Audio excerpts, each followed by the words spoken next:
Hello, welcome to Cerulean Arts Gallery. Tonight we're speaking with Alan Lankin in conjunction with his Cerulean Collective Exhibition, which is on view now through December 8th. Hello, Alan. Hello, Thanks for how being are you? here tonight. Good. Thanks for the Okay, show. let's spotlight Tina's camera here. So please tell us about yourself and your show. This show is consists of paintings and works on paper. There's paintings on some larger ones on canvas and smaller ones on panel or paper. And there's also some, and they're all acrylic medium. And there's some mixed media works on paper as well. These were mostly done in the last year or year and a half. Was when they were finished. Some were started earlier. And let's take a look. Um,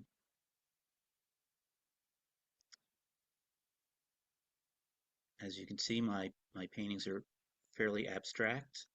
I like color a lot and drawing, which you can see in some of the paintings. Um, So how do you start them, Alan? um, Different ways. I might start with a color or do some spontaneous drawing. I don't really think of something in the world, although kind of nature does come into these because I'm interested in landscape and sometimes there's some figurative elements. But it sort of is improvisational and it develops as I do it. I kind of try to figure out what it needs and change it. Sometimes it takes a while. I might put a painting away for a couple months and bring it out again because I uh, may not know what to do next and waiting for the painting to tell me what it needs. Do you work Do you? on more than one at the same time? I do. I work on a lot at the same time. So I need kind of breaks in between to gather my thoughts. This large one you're looking at, Tina, actually took a few years. I kind of set it aside and it wasn't satisfactory, and I came back and changed some of it.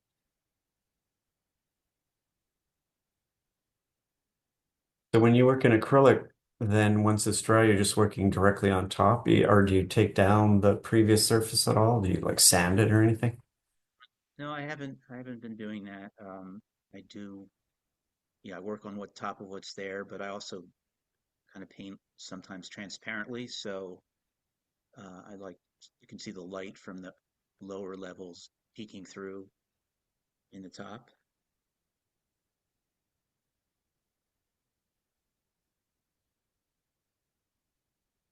So the larger paintings tend to be all acrylic, but a lot of the small ones there's many media in them, like a lot of different things. Well, the ones on paper, yes, the ones on panels are still all acrylics. That one on the left actually is not acrylic; it's watercolor and Hmm. water soluble crayon, and that's sort of an improvised landscape that I came up with. Yeah, And it's more actually, representational than the other yeah, work. yeah, sort of an abstract landscape. I don't know, thinking about space.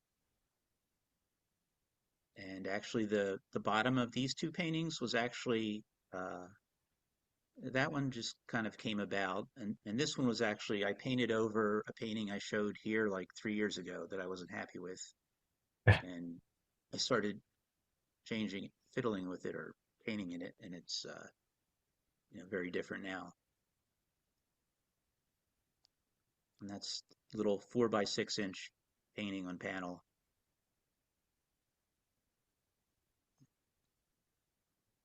A little hard to make out with the camera, but And this one's very atmospheric. yeah, it's less architectural, more more space in it or atmosphere. Yeah, you most usually your work tends toward a very structural, architectural bent.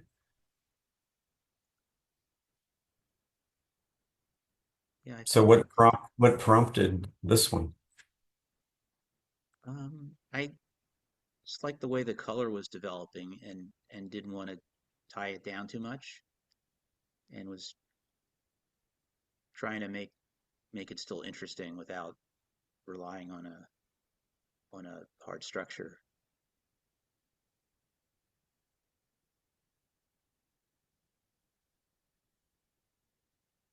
There's layers in that. I changed a bunch of things along the way. Kind of like this one, it's a little also less little looser in the architecture. Different there's some different textures in the paint. There's some uh, different paint applications, so it's not all opaque. There's some kind of spots where it's been wet and dried. It was wet and it kind of dried and left a pattern. So are there artists that you think about, like historical or contemporary? Um, there are. I think sometimes think about Howard Hodgkins. Um, I mean, there's a lot of artists. Frank Auerbach, who passed away recently. Yes. His painting and drawing was very strong. Um,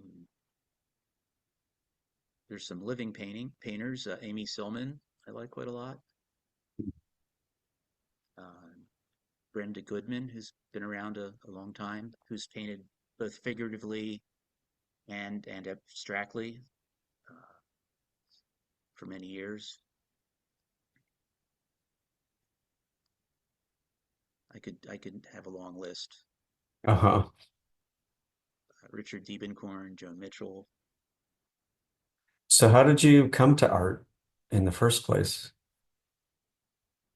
Well, actually, my mother was did artwork on the side, and she went to like a community art center for a weekly art class. There was a teacher that a teacher had, and I guess when I was just before being a teenager, she kind of brought me along instead of getting a babysitter, and to keep me from getting bored, the teacher sort of gave me some assignments, which I enjoyed.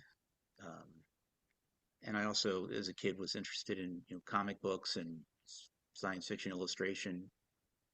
So I was kind of interested in that world. But then I started drawing on my own, either made up things or started drawing people. And I didn't study art in college, but I took some. I was a physics major, but I took painting in a drawing class in college, um, which I enjoyed. Did life drawing and still life and traditional traditional things.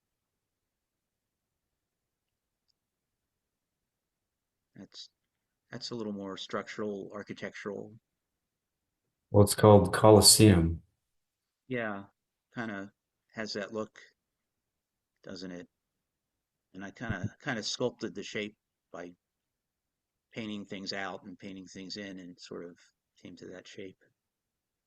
And the one on the left is also it's a little different. It's architectural, but sort of like layers of architecture rather than a big structure, small one in the middle. And the one on the left is more of a abstract landscape of kind of landscape and space, either looking far away or looking down, depending on your thoughts. And it's titled Crossing the Divide. I mean, your titles are very evocative. Do they come about like before, during, after the process?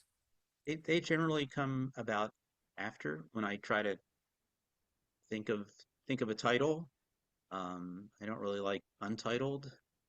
No, Um, nobody does. no, and I kind of want to give maybe a jumping off point for looking at it. I'm not saying this is what it is absolutely, but like I'm trying to evoke something, which, the viewer may see something else entirely. But I kind of like when I have an interesting title.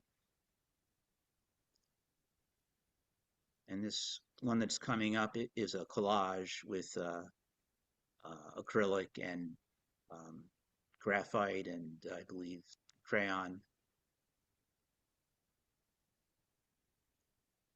that I called Cliff because it seemed kind of cliff-like,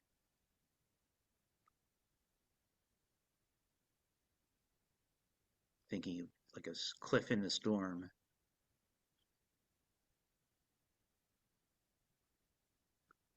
This one is more of a landscape that came about. It's, I guess, kind of garden-ish, kind of plants. Yeah, it has that quality. It's almost becoming like, sort of straddling shapes, flower shapes, and abstract shapes.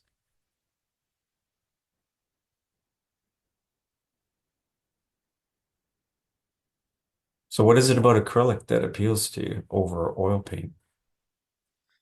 Well, part of it is in the negative because I work in my house and I in a bedroom in my house, so I don't really want the odors of the solvents around, and also uh, I would not the most neatest person. I'd probably get paint over me and transfer it to the house. And I also Yeah. like to take paintings and I put them in the living room, like I can look at them from the sofa, Mhm. and it probably wouldn't work with wet oil paints. Yeah, it would go everywhere. But I don't know. I used to do oil painting years ago when I was doing like plein air landscape paintings, and I might do oil painting again. I still have a drawer of oil paints. Huh. So you did plein air painting. I did, and those tended to be pushing abstraction also, but they were a from something in front of me, so they were based on what I was seeing.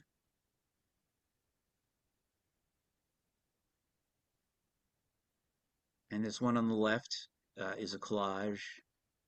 It has a little handmade map of directions back when people, had to write down directions, which I found in a little notebook.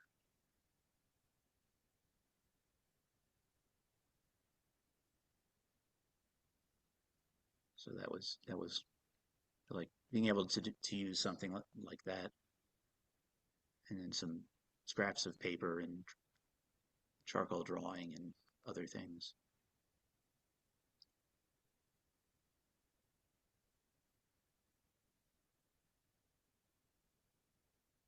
I can't tell you where I was going, but I think it was. I think I got there.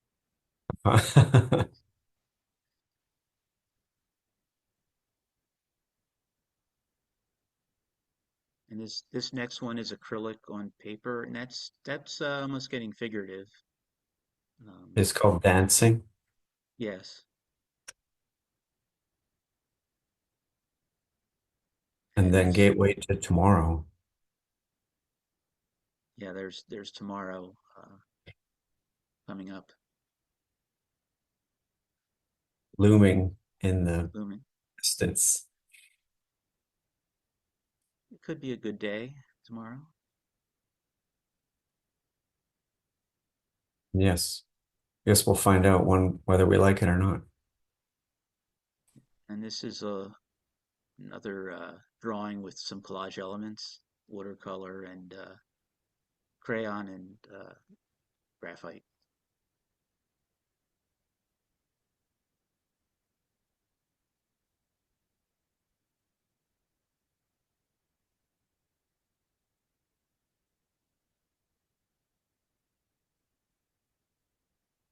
Well, it's a really great show, Alan. Thank you. I thought you did a good job hanging it, and I appreciate your hard work. And Oh, thanks. Well, we enjoy it. and I was very happy to be able to show this collection of artwork. And the show is up through December 8th, so we hope people come down and see it. And everything's also available on our website, ceruleanarts.com. Well, thanks again for being here tonight, Alan. Thank you. Take care. Have a good one.